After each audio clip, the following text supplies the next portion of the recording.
Je vais vous faire un post qui pour certains va être un petit peu particulier, mais peu importe. Donc actuellement, je vous fais des vidéos en live au bord d'une cascade, toutes les fins d'après-midi à 5 heures. J'y reste un petit moment, j'y suis bien, il fait frais, c'est agréable, c'est magnifique, c'est dans un cadre de verdure. Donc je ne parle pas, enfin, j'ai un peu du mal, mais donc je vous réponds en vous écrivant. Parce qu'actuellement, pour traverser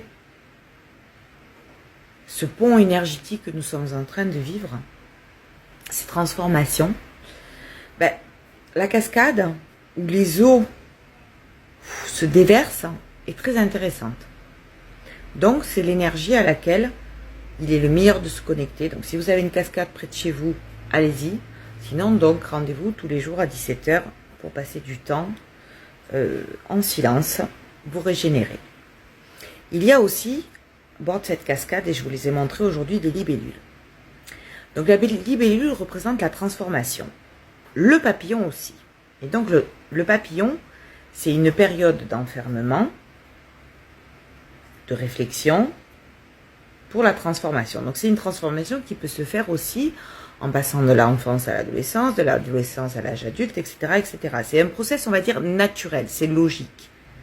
La chenille ne peut rester chenille, elle va devenir papillon. En revanche, la libellule, c'est un petit peu plus subtil, ça passe par les émotions. Et actuellement, donc, je vous ai un petit peu parlé des relations à soi, relations aux autres. Là, on aborde la confiance en soi par l'estime de soi, etc.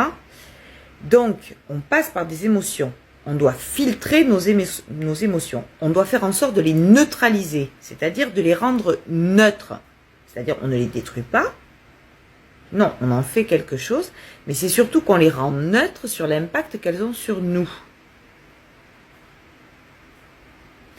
Et les rendre uniquement ce qu'elles sont. Des souvenirs, des mémoires passées, avec la conscience qu'on n'est plus, et que le nouveau qui est peut faire ça différemment. Et donc il peut réussir.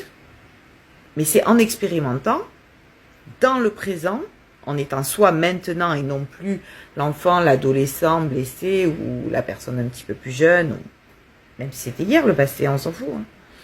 Le temps n'existe pas. C'est vous qui en faites ce que vous voulez.